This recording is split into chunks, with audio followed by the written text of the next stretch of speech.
it's aimed at helping people to get those habits implemented so they're in the toolbox. It's not a fix, because I don't think people with ADHD are broken and need any fixes. And yes, you probably won't be waking up at 6 o'clock in the morning every day for the rest of your life. Like, you might do these habits for a while, but it's actually just figuring out what works for you and knowing that it's back and building up these new ways of thinking and operating in the world. Welcome to All Aboard, where we help parents navigate the ADHD journey. I'm Claire, and today we'll be talking about the power of ADHD coaching with our expert guest, Leanne Maskell. Leanne is an ADHD coach, author and activist, having presented to the World Health Organization on improving global access to support for ADHD. After being diagnosed with ADHD aged 25, Leanne set up ADHD Works to empower as many people as possible to learn about making ADHD work for them through courses, talks and coaching. Leanne has published 4 books, including her latest, ADHD Works at Work and ADHD and A to Z. Welcome aboard, Leanne. Hi, thank you for having me. Thank you for joining us today. I'm always so inspired by your passion and dedication to positively changing the lives of people with ADHD. I came across you via your ADHD Works organisation and have recently trained with you to become an ADHD coach. And as the mum of a child with ADHD and someone has ADHD myself, I know from my own experience that once we learn about how ADHD affects our brain, we can start to understand those symptoms and behaviours through that lens. And I know that's something you talk passionately about. My own experiences that my son was diagnosed at 6.5. He's almost 13 now. And from a very young age, I've been trying to talk to him in age appropriate language about his brain so that he could understand himself and develop skills to manage his ADHD. And I saw an analogy that Harvard University use about child development, and I really like it. And they talk about an air traffic control system at an airport, which helps planes on different runways take off and land safely. And this is obviously in the context of executive function. And I really like that because I thought, that's why I want to become an ADHD coach. It's why I started training with you at ADHD Works, because I really want to help children have that system. I really want to help them thrive. So for the parents that are listening, many of whom might even be at the beginning of this journey, could you tell us what ADHD coaching is?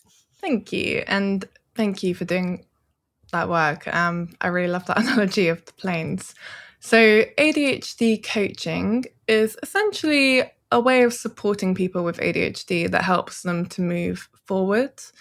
It can look in a variety of different ways. The traditional coaching model is basically a collaborative process that helps people to set goals. The kind of neurotypical style of coaching I found really didn't work for my brain because it was focused on me as the client turning up with the agenda and knowing what I wanted to get out of that session and coming up with goals. And I found that I would stress out and say whatever popped into my head and people please the coach. And when I was diagnosed with ADHD at 25, I felt what we call diagnosed and dumped. Like I had no idea what I was meant to do with this diagnosis. No one would tell me. The psychiatrist, I had to pay £300 to talk to him and he wouldn't answer any of my questions anyway. It was just purely about medication. So I felt really lost. And that's what kind of led me to start writing this book, ADHD and A to Z, which helped me to stumble across access to work, this government funding that can actually pay for coaching, and the ADHD coach that I first worked with, Stephanie at the ADHD Advocate. And so I could not believe it. But I talked to a kind of neurotypical coach first who said, we all struggle with doing the things we want to do. And I was like, no, my struggle is that I've got a million things that I want to do and I don't have trouble not doing them. I try to do all of them at the same time. And she just could not understand what I was saying. So I just Googled ADHD coaching and then Stephanie popped up. And I remember the first call I had with her, I was kind of moving around my car park trying to find a spot that I could get Wi-Fi and be private. And it was just complete chaos. And she handled it so well. And she was like, yeah, that's fine. And she was able to help me put complete context to my experiences, and she was able to explain that what she would do with me is to help me understand what my brain is and how to work with it. and how to understand and untangle experiences like rejection sensitive dysphoria, and how to basically work. It's that concept of like working with your brain, but we have to understand what it is first. And so that's where ADHD coaching is quite different to other styles of coaching that aren't deliberately focused on ADHD, but it's kind of aimed at helping you to understand what you're working with, what you want to do with that, really. It's very different from therapy, which looks on processing emotions and into the past and understanding why you might feel a certain way, which I strongly recommend anyone with ADHD also get. But equally in therapy, I often found that not that helpful because I would just talk for an hour nonstop and then leave feeling even worse, and like ruminating. So with the ADHD coaching, well, what I try to teach and pass on anyway is skills, like very ADHD friendly skills of validation and being able to structure a session, being able to kindly move someone onto a focus, being able to meet someone where they're at. And with that very strong understanding that people with ADHD will often come to coaching not because they're like struggling to achieve a certain goal, but because they're just overwhelmed and they need help, but they don't know what they need help with. And that's okay. And that's what I take a lot of joy in, being able to help people provide those spaces for others. I created this executive functioning framework. So like the coaching that you're trained in, Claire, is very different. It's the ultimate different from neurotypical style coaching, because there's a framework of exercises that are linked to the executive functioning skills that are different in people with ADHD. We have a 30% developmental delay in these skills, things like self-awareness, emotional regulation, impulsivity, motivation. So I wanted to create something tangible that you could actually give to a client and say, that's okay that you don't know where to start. How about this? How about we understand, like, your strengths and how they're showing up and how you're using them, and link this back to masking. So this actually came from me coaching a 15-year-old who every session she was like, I don't know what to do. I don't know what to do. But she wanted to do something. She just didn't know what it was. So I built up this kind of framework there that people can use if they want to understand that context of detangling ADHD in themselves. But equally, they don't have to. Like, they can come and talk about whatever it is that's on their mind. And as the coach, we can help them to filter through that and hold them accountable to basically breaking down the chunks of what they might want to be doing, and then be there for them next week. And it's aimed at helping people to get those habits implemented so they're in the toolbox. It's not a fix, because I don't think people with ADHD are broken and need any fixes. And yes, you probably won't be waking up at 6 o'clock in the morning every day for the rest of your life. Like, you might do these habits for a while, but it's actually just figuring out what works for you and knowing that it's back and building up these new ways of thinking and operating in the world.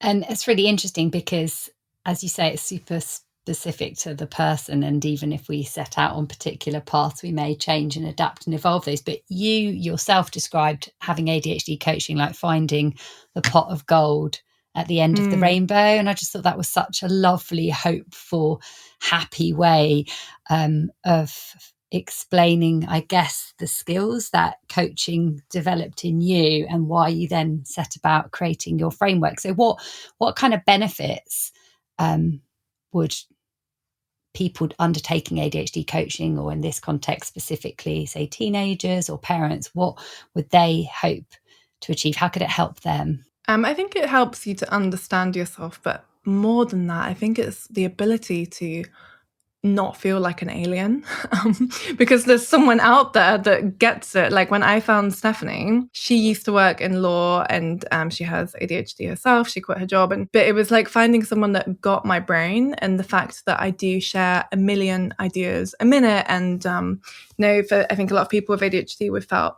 too much in our lives and unhelpable, and also not enough at the same time.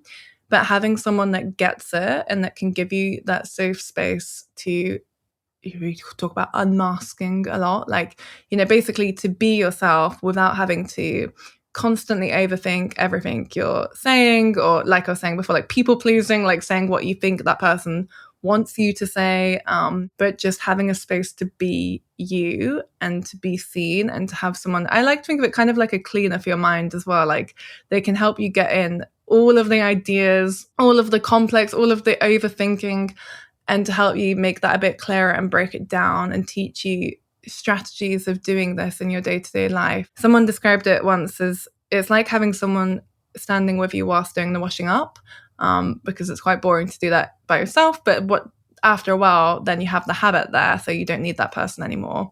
So I think it's hard to kind of put into words like the overall benefits in general, because it really depends on the individual and what they want to get out of it, and how much they're willing to put into it as well is a huge factor here. Because if you're just there, like, it's very much not about giving advice. I think that everyone's got their own unique things that will work for them. So it's helping them to figure out what that is for them as individuals. And what I've seen anyway in my experience as a coach is giving people that space to be themselves and to be accepted and to kind of make friends with their brain, and to be like, actually, I could stop beating myself up here, but once we stop beating ourselves up, like, what do I want to do with all of this amazing power and energy, and all of these amazing qualities that ADHD brings, and understanding that a big thing we see is this ability to, we call it name it to tame it. So things like rejection sensitive dysphoria, but to be able to actually understand what's going on with you. And what I hope from people doing ADHD coaching is not to have to Google anymore, like, what is ADHD, or who am I, what's wrong with me, what is me versus my ADHD, but to actually reach some kind of peace with who they are and to accept themselves, I think, is the key thing. For me, that's what I found anyway. And I did lots of my life completely changed. I managed to finish the book that was 85% written and then ignored for 6 months from having the coaching. She helped me to pick up projects that I'd started and finish them off, and equally quit my job in law and set up my own company. The thing, and do a talk for Microsoft as well. That was a big factor, because it was, again, that talk for Microsoft, I was like, well, they don't even want, I was like, they must have made a mistake. And this coach was like, well, actually they haven't, helping me to actually think practically and rationally about it and objectively, and then helping me to think of the solutions. So that talk in particular, I put that through my old model agent to kind of help me negotiate it and make it happen, because I was so overwhelmed. And then she ended up charging money for that, which made me see that actually maybe businesses out there need help, and now I train companies like Google and Disney. So I think that there's so many different routes of what is possible, but the core thing I would say that ADHD coaching gives you is a sense of validation and relief that you're not alone. That would be the key thing. Yeah, absolutely. And that not alone is so important. It's ultimately what this podcast is about. From a parent's perspective, it's the community. It's knowing that many, many people have ADHD and share these traits and challenges, and trying, as you do, to focus on the strengths and raise that awareness of yourself. I think it's like having an education, isn't it, in ADHD? At the beginning of the episode, you talked about that sort of diagnose and dump thing, that you might have children who have been given a diagnosis, and even though you have that diagnosis and you've come over the first hurdle, there's this, okay, well, now what? How do I really understand what that means? And then how do I advocate for my children? And also beyond that, as they get older, how do I give them the skills to then be able to do it themselves? And that's where I think coaching is so valuable. So I wondered maybe whether you might be able to share an example from your experience as a coach of perhaps a time when you've worked with a young person or a teenager, or indeed a parent, and the impact that had on them, what coaching did for them. Yeah, there's a few different ones that pop into my head. I'll start with the teenagers. So when I started out coaching, I was inundated from parents wanting help for their children. And the biggest advice I can give to these parents is basically a lot of the children didn't necessarily want the coaching themselves. It was just something additional to their life that they have to do. And for the kids navigating what ADHD meant to them, that was really confusing. And again, that's why I think they actually have been my best teachers. And they've made me a good coach, I think, because coaching, first of all, a neurotypical person is so easy.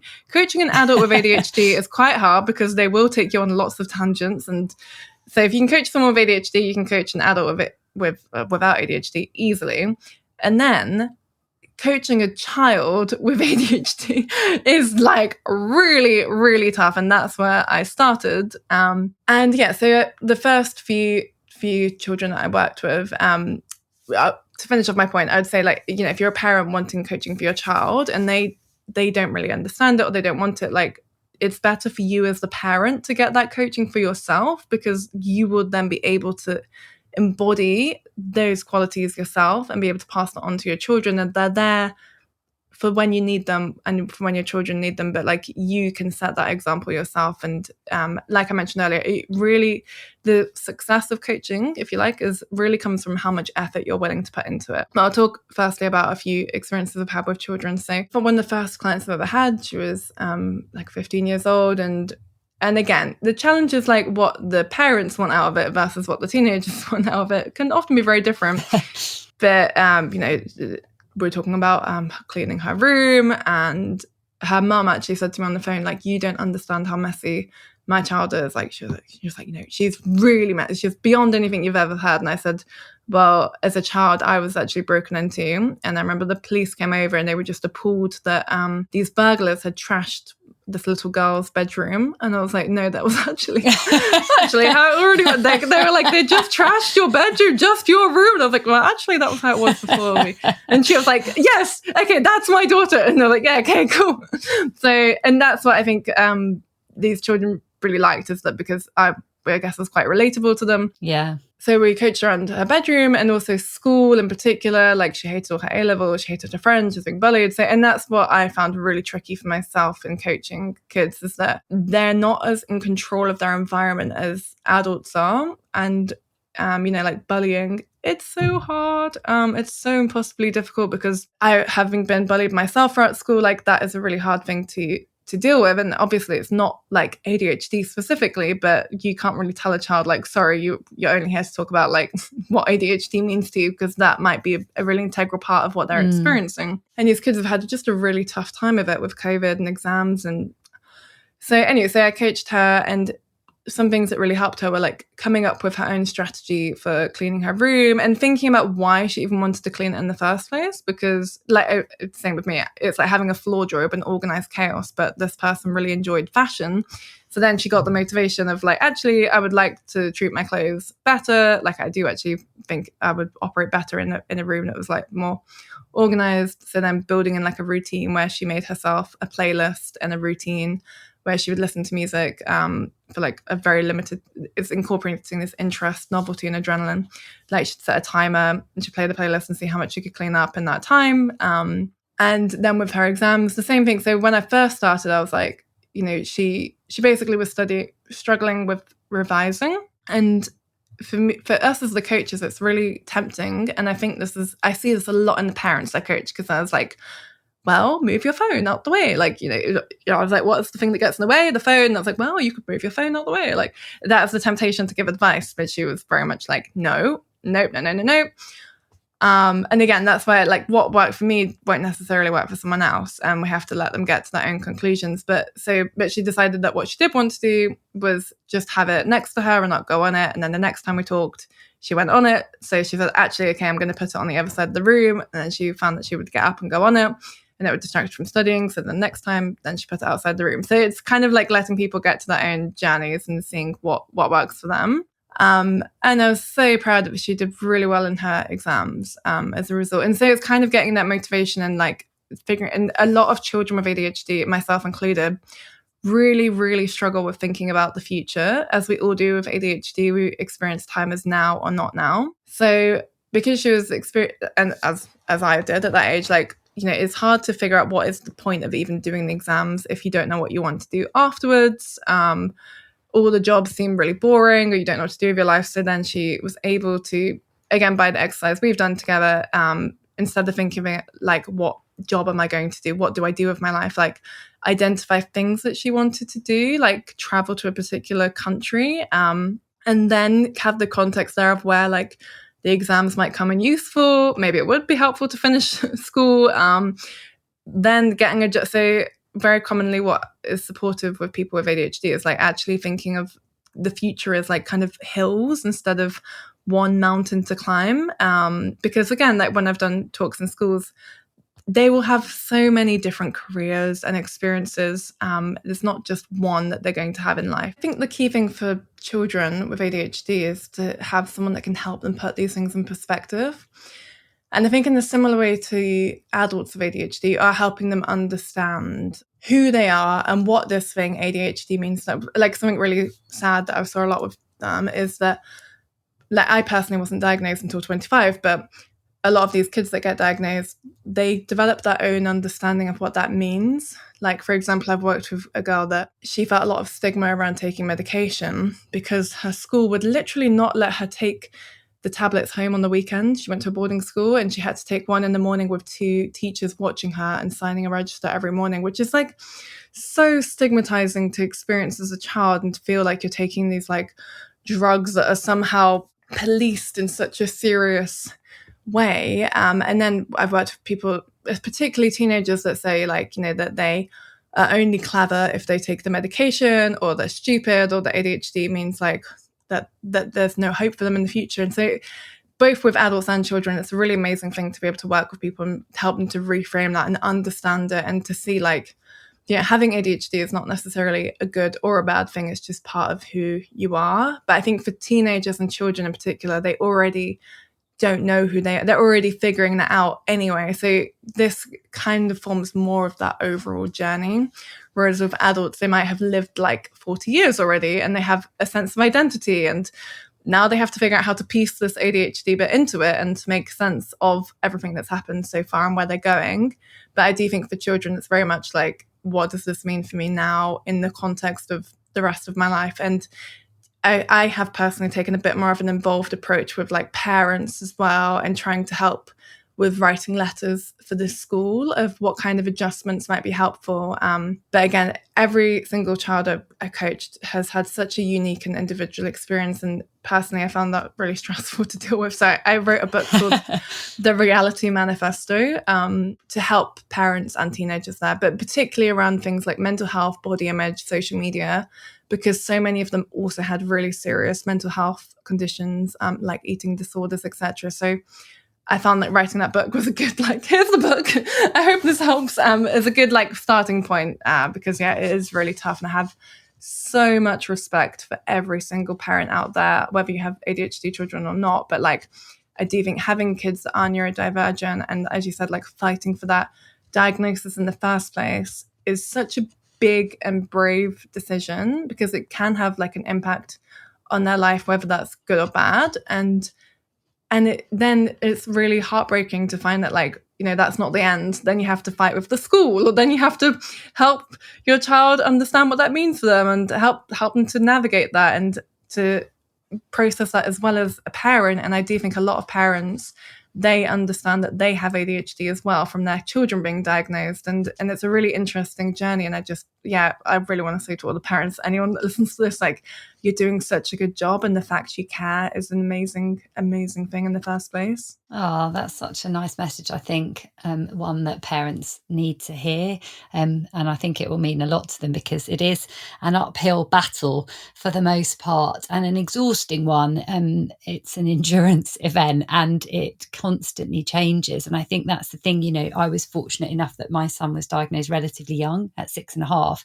And at the time it was quite a shock and a surprise to me. But actually, I look back now, he's about to turn 13, and I'm so grateful that that intervention was there from such a young age, because I've been able to work with him and help him shape his sense of self by trying to build positive self-image, by obviously understanding the challenges, but seeing the positives. And then crucially, having that space to develop the skills. Because I think, when they're young, and I've definitely done this myself, we're scaffolding so much. But as they're getting older, he's about to turn 13. Before I know it, he'll be a young adult out there in the world, and he needs to be able to develop these skills to actually manage his brain when he's much more independent. I think that's one of the most amazing things about coaching in an age appropriate way, that we're very slowly starting to lay the foundations and the trail for that stuff.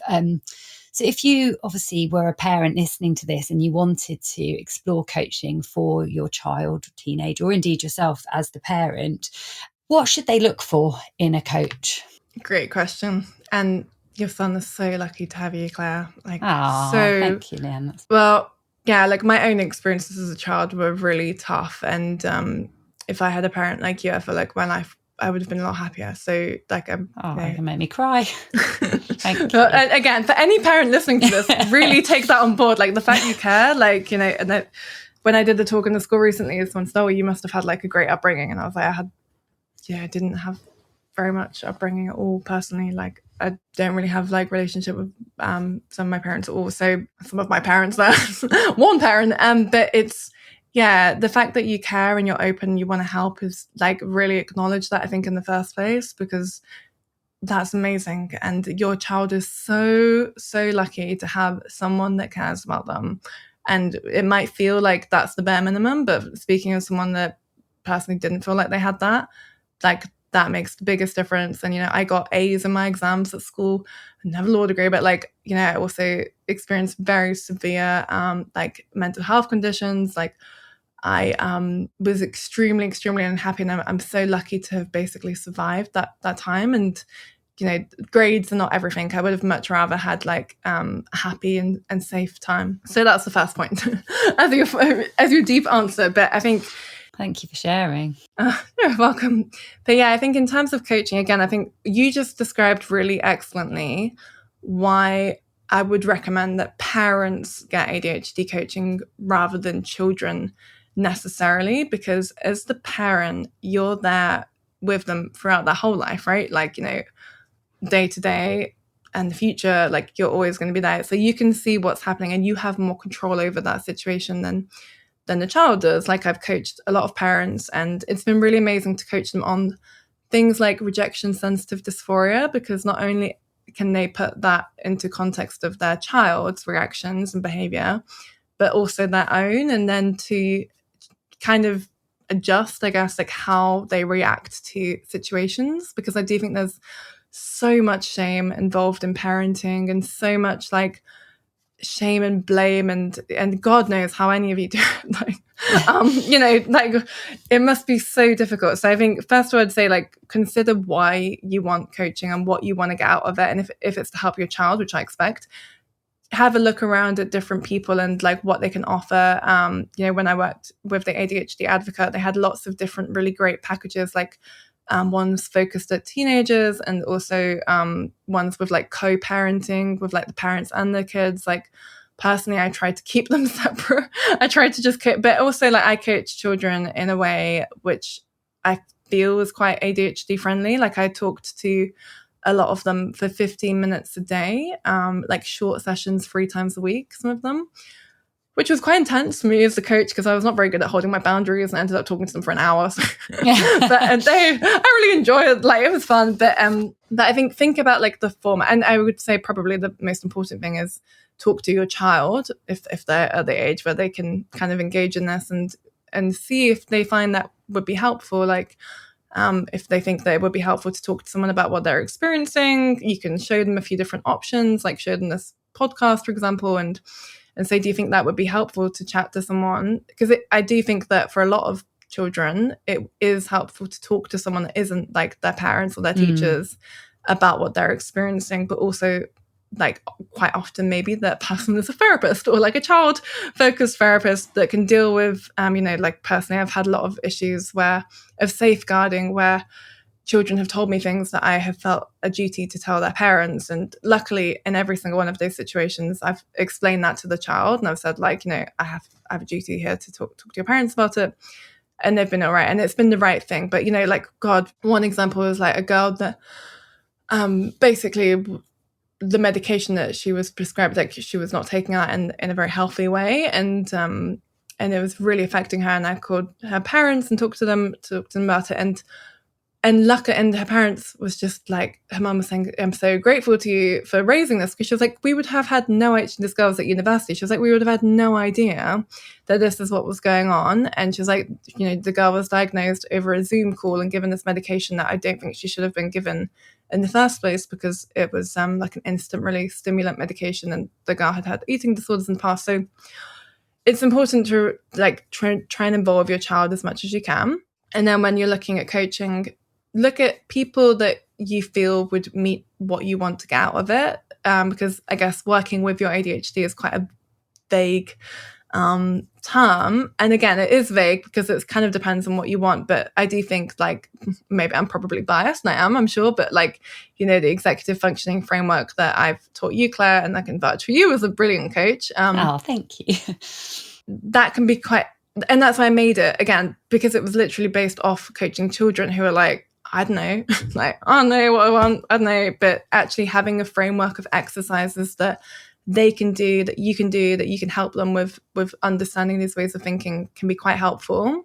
But equally, there'll be coaches out there that might take a different approach. So it's just thinking about what you want to get out of it, and then looking for people that feel right for you. And the way I train all the coaches is that your unique experiences are your unique selling point. Like, and that's why I train all the coaches. Like, they're not my competition. They're all completely different people to me. And every single person out there is going to have someone that they resonate with. Like my coach, Stephanie, who worked in law, that was so amazing and important for me working in law at the time. So finding someone, and equally, like, it doesn't necessarily have to be someone that is a parent themselves. Like, for one of my first clients, we talked about it on the phone, and then when she saw me, she was like, I didn't realize you were so young, and what can you know about coaching parents, and no offense, and she was like, you don't have children, but she was like, I've struggled for so long and no one has been able to help me with this at all, and it was quite amazing because then I was able to reframe it back to her and be like, yeah, now you've ended up talking to me, like, paying money to do this, like. And she did all of her things that she said no one has ever been able to help her with.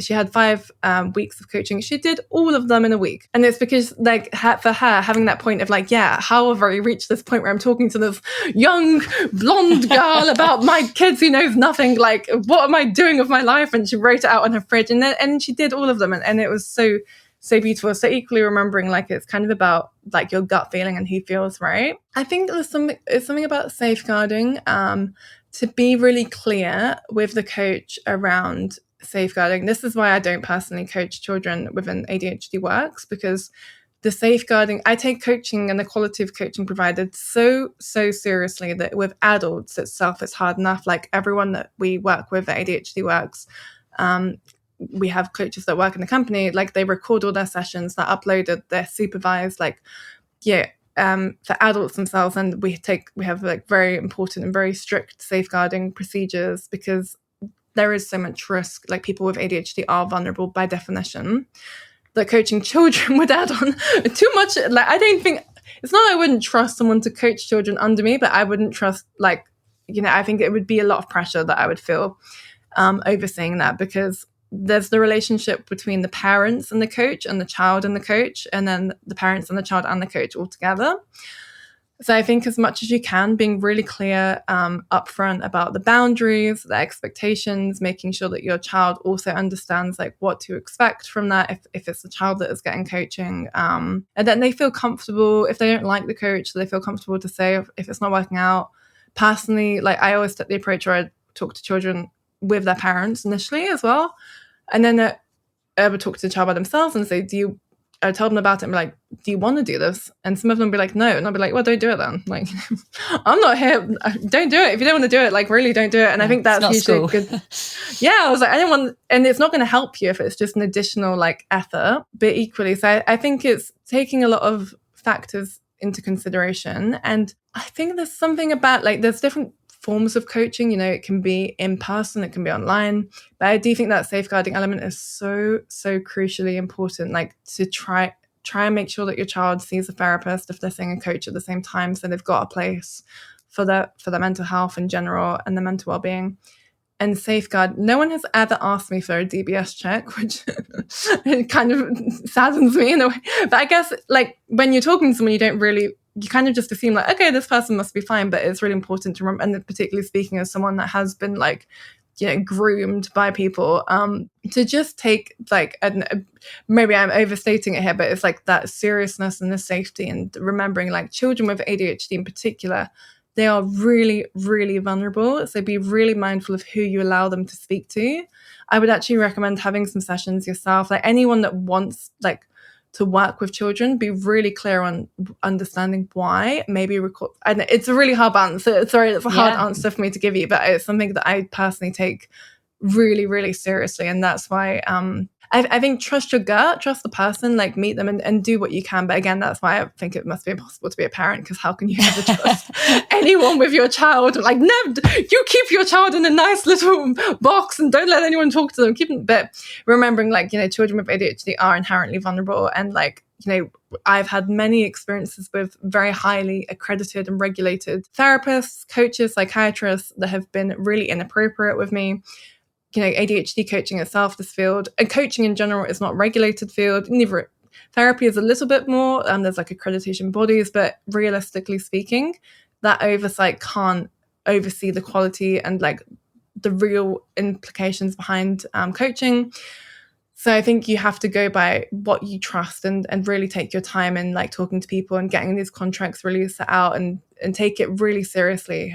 Yeah, I'm glad you answered it like that, because I think absolutely above all else has to be the safety and safeguarding and well-being of our children, and then beyond the kind of checks and administration, like you say, making sure that all of that stuff is in place. It is your gut. And I've found that the intro calls, offering kind of short free intro calls, have been really useful for that, because it gives you the opportunity to chat to both the parent and the child and to build a bit of a rapport, because you have to feel instinctively like, this is somebody I could trust, this is somebody I could talk to, and this is someone I think could help. So what one piece of advice would you leave parents listening to help them on this journey? Oh, great question.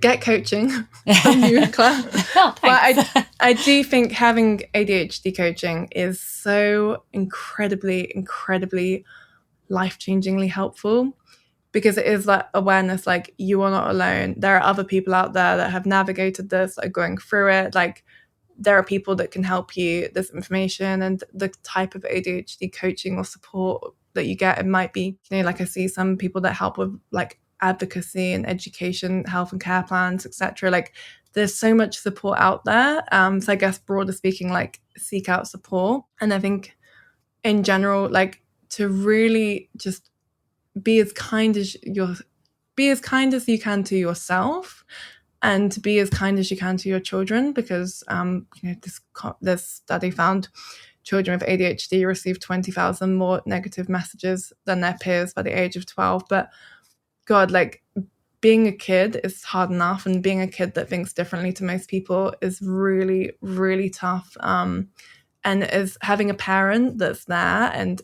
I know how hard it is when you like really want to help and your child maybe doesn't want that help, and they're like, go away and leave me alone. Why are you so obsessed with ADHD? I don't want to read your books. I don't know if that resonates with anyone here, but yeah.